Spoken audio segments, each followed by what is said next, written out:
రోజురోజుకు ఉల్లి ధరలు పెరుగుతుండటంతో కేంద్ర ప్రభుత్వం కీలక నిర్ణయం తీసుకుంది. ఇప్పటికే ఉల్లి ధరలు మెట్రో నగరాలలో పెరుగుతున్నాయి. ధరలను అదుపు చేయడం కోసం బఫర్ స్టాక్లను బహిరంగ మార్కెట్లలో ప్రజలకు అందుబాటులోకి తీసుకురావడంతో ధరలను అదుపు చేయొచ్చని కేంద్రం నిర్ణయం తీసుకుంది. కేంద్రం తీసుకుంటున్న నిర్ణయాన్ని రైతులు తీవ్రంగా వ్యతిరేకిస్తున్నారు. 6 కాలాల పాటు ఎండనక వాననక కష్టపడి శ్రమించిన తర్వాత పంటను మార్కెట్కు తీసుకువచ్చే క్రమంలో ఇలాంటి నిర్ణయం సరికాదని అంటున్నారు.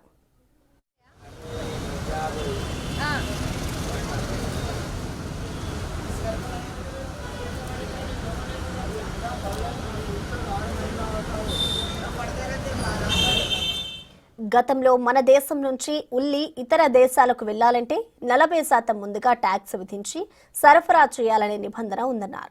ఇప్పుడు ఆ నిబంధనను కేంద్ర ప్రభుత్వం ఇటీవల కాలంలో ఎత్తివేసిందన్నారు.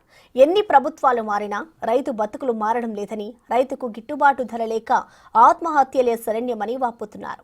మరి వివరాలు మా ప్రతినిధి శ్రీరామ్ అందిస్తారు.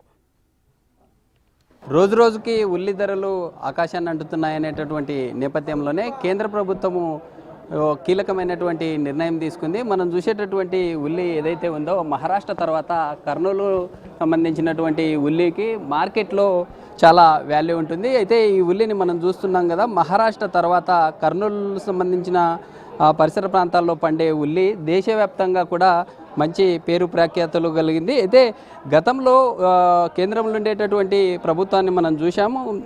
ఇతర సంబంధించిన దేశాలకు ఎగుమతి లేకుండా ఈ యొక్క సేవలను నిలిపివేయడం జరిగింది. అయితే ఇటీవల కొంతకాలం తర్వాత ఆ యొక్క అంశం ఏదైతే ఉందో దాన్ని కూడా ప్రభుత్వం, కేంద్ర సంబంధించినటువంటి ప్రభుత్వం ఉపసంహరించుకుంది.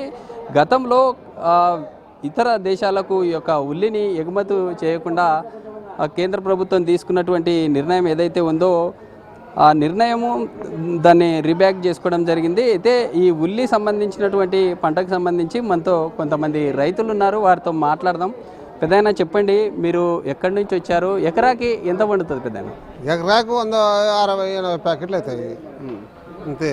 ఖర్చు 70,000 దాదాపు వస్తుంది. కూలోళ్ళకి ఆడపిల్ల 500, మోగాయన వస్తే 10 రూపాయలు. మాకేం గిట్టుబాటు ధర ఏం లేదు.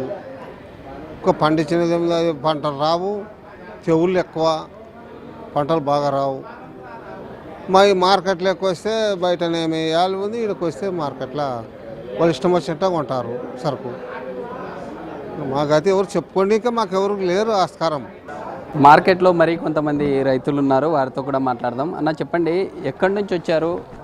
ఎకరాకి ఎన్ని బస్తాలు యొక్క ఉల్లి పండుతుంది?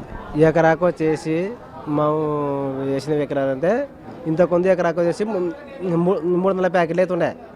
ఇప్పుడు వచ్చేసి 60 ప్యాకెట్లు 50 ప్యాకెట్లు అవుతున్నాయి. దాని పెట్టుబడి వచ్చేసి 60-50 వేలు అవుతుంది. కేంద్ర ప్రభుత్వము ఉల్లి ఈ మధ్యకాలంలో చూస్తూ ఉన్నాము, మార్కెట్లో 3,000 పైన క్వింటం పలుకుతూ ఉంది.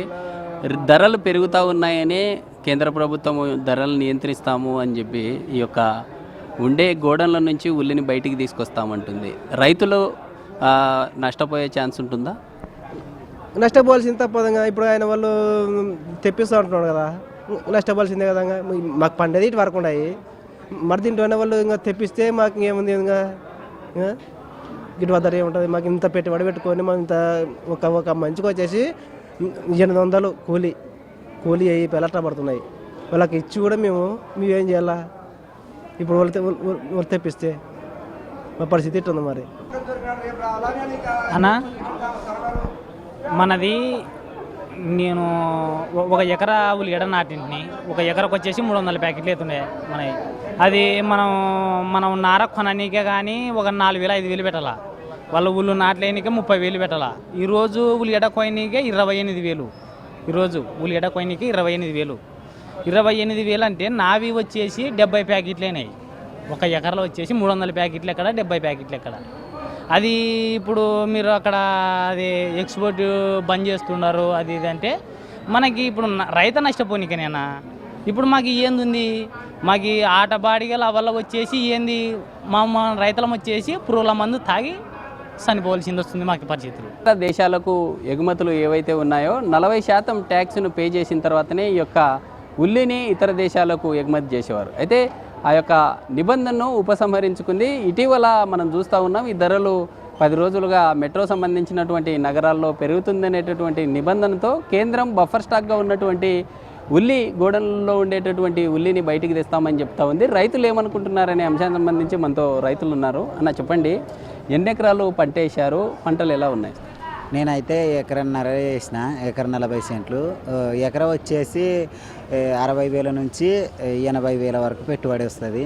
సో ఎకరం వచ్చేసి ఉల్లిగడ్డలు 200 నుంచి 300 ప్యాకెట్లు పండిస్తుంటుంది ఈ ఆట. ఈ సంవత్సరం వానలు సరిగా లేవు కాబట్టి మళ్ళీ వాన పడినప్పుడు తూపర పట్టుకొని తుఫాను పట్టుకుంటే అది అంతా 250 ప్యాకెట్లు పోయేది. 250 ప్యాకెట్లు అయ్యే ఎకరా 100 ప్యాకెట్లు 120 ప్యాకెట్లు అయింది. చెప్పండి, మీరు ఎక్కడి నుంచి వచ్చారు? ఎకరాకి ఎన్ని సంచులు పంట పండుతుంది? మందులకు ఎంత ఖర్చు అవుతుంది? ప్రజెంట్ ఉండేటటువంటి ధరలను కేంద్రము ఉండే స్టాకును బయట ఉండేటటువంటి గోడౌన్లో ఉండే సరుకుని బయటికి తెస్తామని చెప్తా ఉంది. మీరేమంటారు? బఫర్ స్టాక్ తావడం వల్ల ప్రజలకి మంచిగానే జరుగుతుంది. కానీ ఇప్పుడు రైతులకైతే కొంచెం పెట్టిన పెట్టుబడి వెనుకొచ్చే ఆలోచనలో నిలబడిపోతారు రైతులైతే. చాలామందికి బాధాకరం విషయం. ఎందుకంటే రేట్లు అమాంతంగా పెరిగి ఉన్న పలంగా తగ్గించేస్తే చాలామంది రైతులు బాధలకి గురి కావాల్సి వస్తుంది. ఎందుకంటే చాలామంది రైతులు అప్పులు చేసి చాలా దాకా ఎక్కువ ఇప్పుడు ఈ మధ్య ఏమైందంటే కూలీ ఖర్చులు అనేది ఎక్కువ పెరిగిపోయినాయి. అలాగే షేర్ మందులు, ఈ భూమి మందులు కూడా చాలా రేట్లు ఎంచుమించు అందుకునే విధంగానే ఉన్నాయి. కానీ షేర్ మందులు 1-2 వారానికి ఒక 3-4 మార్లు షేర్ మందు చేయాల్సి వస్తుంది. అక్కడ ఖర్చులు ఎక్కువైపోతున్నాయి. అలాగే కూలీల కొరత కూడా బాగానే ఉంది.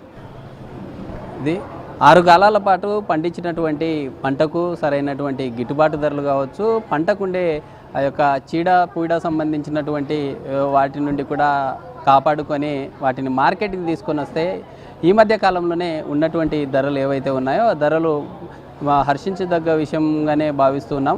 వీడియో జర్నలిస్ట్ రావుతో శ్రీరామ్, బిగ్ టీవీ.